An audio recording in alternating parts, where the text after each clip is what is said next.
आज के फोकस में हम बात करेंगे कैबिनेट के एक अहम फैसले के बारे में। जी हां, कैबिनेट ने पीएम विद्या लक्ष्मी योजना को मंजूरी दी है। क्या है ये योजना? पहले आइए इसको हम समझते हैं। खासतौर से आपको बता दें, पीएम विद्या लक्ष्मी जब योजना की हम बात कर रहे हैं, इस योजना में वर्ष 2024 से 25 और 2030-31 के दौरान करीब 3600 करोड़ रुपए के परिव्यय का प्रावधान जो है वो रखा गया है। साथ ही साथ अगर बात की जाए कि कितनी बड़ी ये योजना है, इसमें देश के शीर्ष 860 उच्च शिक्षण संस्थानों में विद्यार्थियों का जो प्रवेश है वो अब आसानी से हो सकेगा, यानी उनको किसी तरह की आर्थिक मुश्किल का सामना नहीं करना पड़ेगा।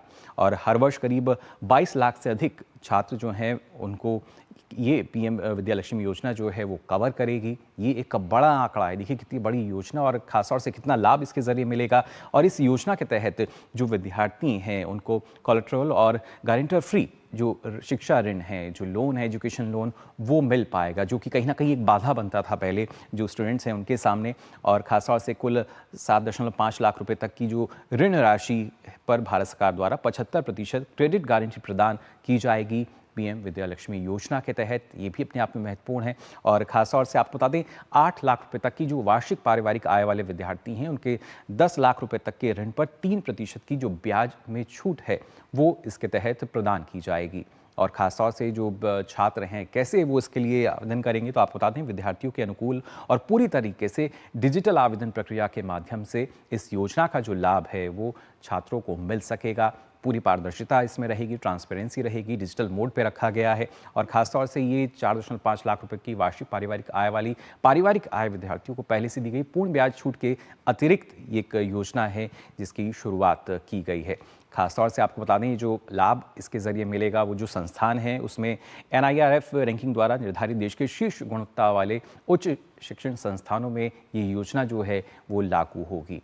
इसके साथ साथ एक और महत्वपूर्ण पहलू इस योजना का, सरकारी संस्थानों में तकनीकी और व्यावसायिक पाठ्यक्रम की पढ़ाई कर रहे विद्यार्थियों को इस योजना के तहत प्राथमिकता दी जाएगी। जी हाँ, तो ये कुछ खास ऐसे पहलू हैं जिसके चलते कहीं ना कहीं जो योजना है वो काफ़ी कारगर सिद्ध होगी, काफ़ी लाभ इसके ज़रिए मिलेगा।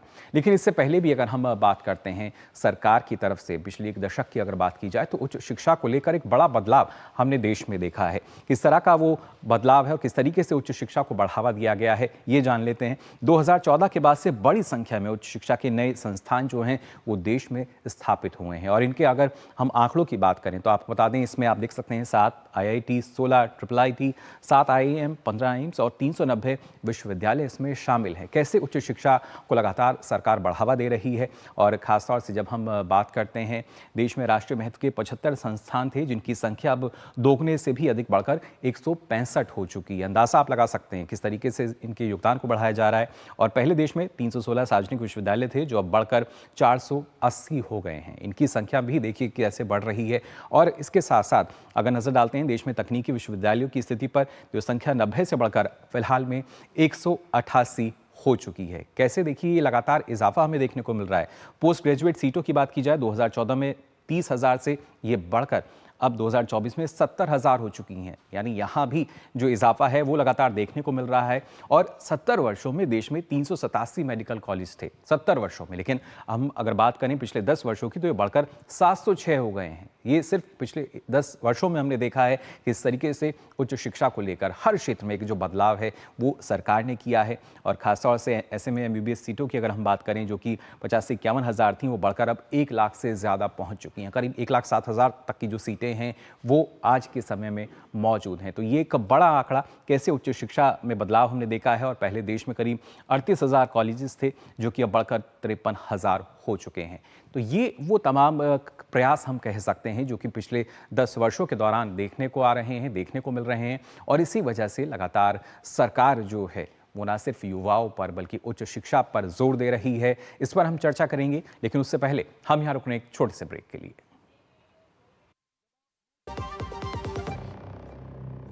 आपके घर के खाने में रेस्टोरेंट जैसा स्वाद ले आए MDH का शाही पनीर मसाला। पनीर को क्या मस्त बना डाला। एक ऐसा तबका जो रिटायरमेंट के बारे में आज भी बिल्कुल नहीं सोचता वो है औरतें। औरतें कमा के भी वल्नरेबल हैं। सो NPS एक इक्वालिटी ला रहा है। हम सब एक बराबर प्लेटफॉर्म पे हैं। अपने बेहतर कल को सुनिश्चित करने के लिए NPS जरूरी है। राजा आओ आओ आओ। ये देखो मैसेज, कहते हैं वीडियो लाइक करके 500 रुपया रोज कमाओ। बस पहले थोड़ा पैसा दे के ललचाएंगे, फिर बोलेंगे कि और कमाना है तो पैसा भरो। हम दिन भर चूना लगाते हैं और ये लोग हम ही को चूना लगाने चले हैं। पान वाला हूँ, मूर्ख नहीं हूँ। याद रहे, यूपीआई कहता है कि अगर कोई आसान कमाई का लालच दे तो कहो मैं मूर्ख नहीं हूँ। MDH का किचन किंग किचन में हो तो हम सब कुछ बना सकते हैं। बैंगन का भरता, आलू गोभी, भिंडी मसाला और भी बहुत कुछ। MDH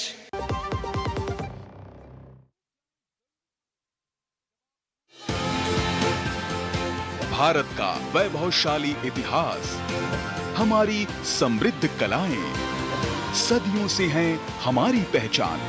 वोकल फॉर लोकल व ग्लोबल होते भारत के कला साधक। देखिए भारत की कला संस्कृति के रंग में रंगा हमारा खास कार्यक्रम रंग तरंग, सिर्फ डीडी न्यूज पर। दुनिया की बिसात शहमात का खेल, वैश्विक कूटनीति, सियासी तालमेल, उभरती नई विश्व व्यवस्था, पर्यावरण, अर्थव्यवस्था, ग्लोबल वार्मिंग ही नहीं, ग्लोबल वार्निंग भी। जंग का जुनून हो या शांति की पहल, देश देशांतर से जिसका सरोकार। बात दुनिया जहान की, खबर दुनिया की।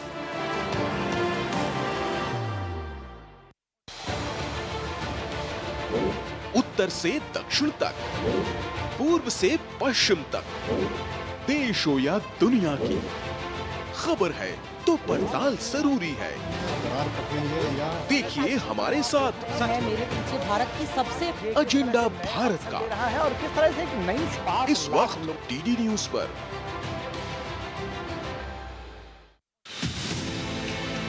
हिमालय जैसे विराट व्यक्तित्व के धनी, एक कर्म योगी जिन्होंने विश्व में मान बढ़ाया भारत का, विकास के अमृत पथ पर लेकर चला देश को, देश के प्रति त्याग और समर्पण का भाव लिए भारत के सम्मान और पहचान के लिए समर्पित 140 करोड़ लोगों के दिलों की आवाज, भारतीय राजनीति के महानायक नरेंद्र मोदी, उनके जीवन के कुछ छुए अनछुए पहलुओं पर देखिए हमारी विशेष प्रस्तुति प्रधान सेवक नरेंद्र मोदी, हर शुक्रवार सिर्फ डीडी न्यूज पर।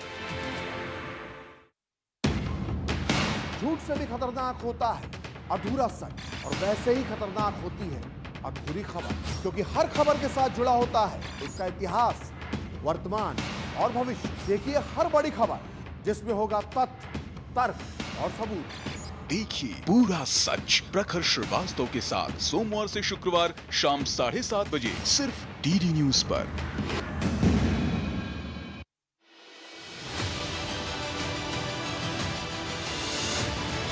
बॉक्स ऑफिस पर किसने मचाया धमाल, कौन हुआ बेहाल, ऑस्कर से गोल्डन ग्लोब तक, कान से इफ्फी तक, बॉक्स ऑफिस की सारी हलचल, सिने जगत की हर खबर। देखिए सिनेमा की दुनिया हर शनिवार सिर्फ डीडी न्यूज पर।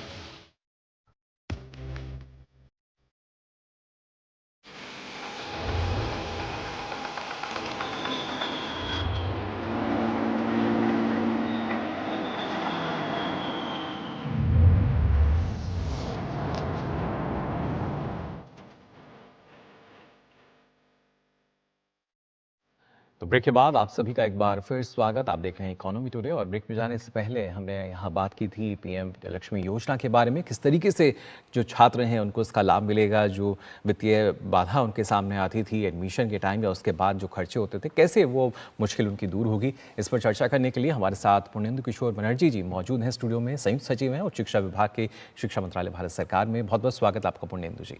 नमस्ते। सबसे पहले पुण्येंदु जी, अब मैं जानना चाहूँगा, जब हम बात करते हैं पीएम विद्यालक्ष्मी योजना की, तो जो हमारी राष्ट्रीय शिक्षा नीति 2020 रही, उसी के तहत एक महत्वपूर्ण पहल इसको माना जा रहा है। किस तरीके से, किन उद्देश्यों के साथ इसकी शुरुआत की गई है? राष्ट्रीय शिक्षा नीति में एक रिकमेंडेशन था कि जो भी स्टूडेंट्स है, मेरिटोरियस स्टूडेंट्स, उनको उच्च शिक्षा में कोई बाधा ना पहुँचे, इसलिए वो प्राइवेट या पब्लिक कोई भी जगह जो अच्छा इंस्टीट्यूट है पढ़ने के लिए, उनको फाइनेंशियल असिस्टेंस मिलना चाहिए जी। वो वाला जो हम लोगों का पॉलिसी था, ये पीएम विद्यालक्ष्मी स्कीम वो पॉलिसी के डायरेक्शन में एक बहुत ही कॉन्क्रीट स्टेप है। हम लोग देश का खास सबसे अच्छा 860 इंस्टीट्यूशन को यहाँ पे चुना है जी। ये 860 इंस्टीट्यूशन भी एक ट्रांसपेरेंट मेथड जो NIRF रैंकिंग से हम लोग निकाला है। इसी इंस्टीट्यूशंस में कोई भी छात्र जो इसको एडमिशन मिल जाए जी, उसको अगर भर्ती होने के लिए पैसा का कुछ भी ज़रूरत है तो ये उनका पिताजी माताजी किसी को चिंता करने का ज़रूरत नहीं होगा जी। वो छात्र अपना मेरिट में मिला है, इसके मतलब ये अपना पैर पे बाद में खड़ा होके अपना जो भी लोन है वो वापस कर पाएंगे। इसीलिए उसके लिए कोई कोलैटरल का ज़रूरत नहीं होगा, कोई गारंटर का ज़रूरत नहीं होगा। हम लोग मतलब उच्च शिक्षा विभाग and department of financial services हम दोनों मिलके सभी बैंक्स के साथ इंडियन बैंक एसोसिएशन के माध्यम से ये डिस्कशन करके ये फाइनली फैसला किया गया है कि इन लोगों को collateral free guarantee free education loan जिसको भी चाहिए उनको दिया जाएगा। जी बिल्कुल, लेकिन जो परिवार की वार्षिक आय है वो इसमें एक निर्धारित की गई है और जो क्या लोन की जो ऋण की सीमा भी अभी तक कुछ इसमें निर्धारित है? ऋण का कोई अपर लिमिट नहीं है। इंडियन बैंक एसोसिएशन का एक मॉडल एजुकेशन लोन है स्कीम, उसमें बताया गया है किस किस कारण से एजुकेशन लोन मिलता है। उसमें एकेडमिक फी शामिल है, हॉस्टल फी है, फिर स्टूडेंट के लिए लैपटॉप किताब उनका अपना रहने खाने का जो मेसिंग चार्जेस ये सारा ऐड करके एक अमाउंट आता है। इंस्टीट्यूशन टू इंस्टीट्यूशन वो वेरी करेगा, लेकिन वो अमाउंट एक बार तय हो गया तो फिर उसी अमाउंट का लोन बैंक सैंक्शन करते हैं। वो पूरा अमाउंट का लोन ही कोलैटरल फ्री गारंटी फ्री होगा, इसमें कोई अपर लिमिट नहीं है जी। अभी जो 10 लाख रुपया का बात है वो है एक एडिशनल आइटम कि अगर मान लीजिए किसी परिवार का आय एनुअल इनकम जो है वो 8 लाख रुपया से कम है जी, उन लोगों को जो भी लोन उन्होंने लिया उसका इंटरेस्ट देना पड़ता है। तो इंटरेस्ट जो मॉरेटोरियम पीरियड है उस पीरियड में 10 लाख रुपया तक लोन अमाउंट का जो इंटरेस्ट है उसमें 3% सेंट्रल गवर्नमेंट पे करेंगे जी, बाकी जो है वो जो स्टूडेंट है वो पे करेंगे जी। तो जो इंटरेस्ट सबवेंशन वाला पार्ट है उसमें अपर लिमिट है 10 लाख रुपया, लेकिन collateral free guarantee free loan का अपर लिमिट नहीं है जी बिल्कुल। और ऐसे में जो कहा जा रहा है कि इसके ज़रिए जब हम कवरेज की बात कर रहे हैं करीब 22 लाख स्टूडेंट्स को माना जा रहा है कि वो अपनी इच्छा अनुसार जहां उनकी ज़रूरत है उसके अनुसार इसके तहत ऋण ले सकेंगे। अभी हम लोग जो उच्च शिक्षा का जो सर्वे होता है all India survey of higher education उसमें ये हम लोगों ने देखा है कि ये जो 860 इंस्टीट्यूशन हम लोगों ने NIRF रैंक और state government central government institution को लेके जो बनाया है ये इंस्टीट्यूशन में 2022 का सर्वे के अनुसार हर साल 22 लाख स्टूडेंट वहाँ पे दाखिल होते हैं जी। तो ये हर साल ये 22 लाख स्टूडेंट के पास उनमें से किसी को भी अगर ऋण का ज़रूरत हो अपना उच्च शिक्षा के लिए ये फैसिलिटी अवेलेबल होगा। बिल्कुल। और खासतौर से पुर्णेंदु जी समझना चाहेंगे कि जो छात्र अभी पढ़ाई कर रहे हैं खासतौर से वो अगर सरकारी विश्वविद्यालय में हैं तो क्या उनको प्राथमिकता दी जाएगी इसमें इस योजना के तहत?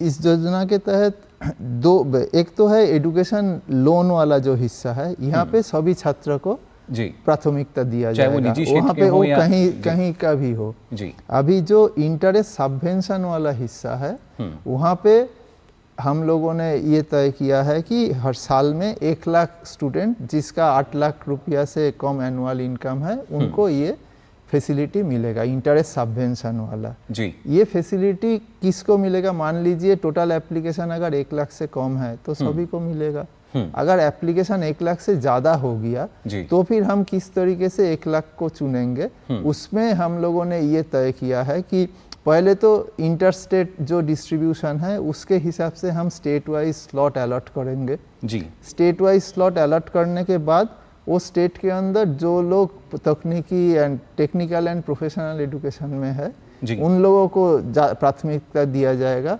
और उसके बाद भी मान लीजिए बहुत सारा एडमिशन अगर है तो उसमें जो लोग सरकारी हायर एजुकेशन इंस्टीट्यूशन में दाखिल हो रहे हैं उनको प्राथमिकता दिया जाएगा। बिल्कुल, तो ये इस तरीके से जो हम कह सकते हैं कि सुनिश्चित सरकार कर रही है कि जो खासतौर से छात्र हैं उनको किसी भी तरह की समस्या ना हो। लेकिन अगर देखा जाए यहाँ पर पूर्णेंदु जी, एक अलग ही एजुकेशन इंफ्रास्ट्रक्चर की अगर हम अपने देश में बात करें, पिछले 10 सालों में लगातार उच्च शिक्षा के क्षेत्र में काफ़ी बढ़ावा दिया जा रहा है। जो सीट्स हैं उनको बढ़ाया गया है और कहीं ना कहीं जो देश की युवा शक्ति है उसके कल्याण की लगातार माना जाए कि सरकार की जो प्रतिबद्धता है वो अलग अलग हम कह सकते हैं उदाहरणों में नज़र आती है और ये भी एक मजबूत उदाहरण उसी का। ये तो ज़रूर एक बहुत ही मजबूत उदाहरण है, क्योंकि कोई हम लोगों ने बहुत सारा ऐसा न्यूज़ रिपोर्ट भी पहले हम लोगों को मिलता है कि कोई बच्चा उनको एडमिशन मिला, उनको अच्छा करने का उम्मीद है। ज़्यादातर गरीब घर के जो बच्चा है, इवन मध्यम वर्गीय बच्चा भी है जी, वो लोग बहुत अच्छा प्राइवेट ट्यूशन ये सब नहीं कर सकते हैं, वो बहुत ही पैसा लगता है। वो अपना मेरिट के हिसाब से उनको जब एडमिशन मिलता है उसके बाद हमारा सेंट्रल गवर्नमेंट के तरफ से एक दायित्व बनता है कि उनको किसी तरह हायर एजुकेशन का स्ट्रीम में दाखिल करना, और क्योंकि उन्हीं से देश का तरक्की होगा। They are the future of our country जी। तो उसके लिए हम लोगों के तरफ से जितना कोशिश हो सकता है वो तो हम लोग जरूर हमें करने जी बिल्कुल। और कब से इसके लिए जो आवेदन है जो छात्र हैं वो कर सकते हैं, ये और आप जल्दी से बता दें हमें। ये आवेदन अभी चालू ही है, तो जितना बैंक में लोन का एप्लीकेशन हो रहा है, कल ये तय हो गया है कि ये स्कीम चालू है। तो अभी आज से ही जो लोन का एप्लीकेशन आएगा ये सब लोग इसके लिए एलिजिबल होंगे जी। हम लोग एक पोर्टल डेवलप कर रहे हैं, पोर्टल डेवलपमेंट अभी चल रहा है, लेकिन लोन एप्लीकेशन पोर्टल डेवलपमेंट के लिए बंद नहीं रहेगा, ये नॉर्मल प्रोसेस में चलता रहेगा जी। उसके बाद क्योंकि ये जो एप्लीकेशन सारा आने के बाद ही हमको पता चलेगा कि कितना स्टूडेंट अप्लाई किया, तो उसके हिसाब से उसके बाद हम लोग तय करेंगे। चलिए बिल्कुल। तो देखिए किस तरीके से सरकार सुनिश्चित कर रही है युवा कल्याण। फिलहाल पूर्णेंदु जी बहुत बहुत शुक्रिया आपका हमारे साथ यहाँ चर्चा में शामिल होने के लिए, बहुत बहुत धन्यवाद। तो जाना आपने किस तरीके से लगातार सरकार जो है वो हर स्तर पर प्रयास कर रही है कि जो छात्र हैं उनको किस तरीके से जब ऋण की जो सुविधा है वो मुहैया कराई जाएगी, और इसके तहत आपने जाना करीब कितने जो छात्र हैं वो लाभान्वित होंगे, और ज़ाहिर तौर पर एक बार फिर से जो देश का युवा है वो और मजबूत होगा, सशक्त होगा और इस देश को भी और सशक्त बना पाएगा। फिलहाल आज के लिए इकोनॉमी टुडे में बस इतना ही, लेकिन देश और दुनिया की तमाम खबरों के लिए आप देखते रहिए डीडी न्यूज़। मुझे दीजिए अनुमति, नमस्कार।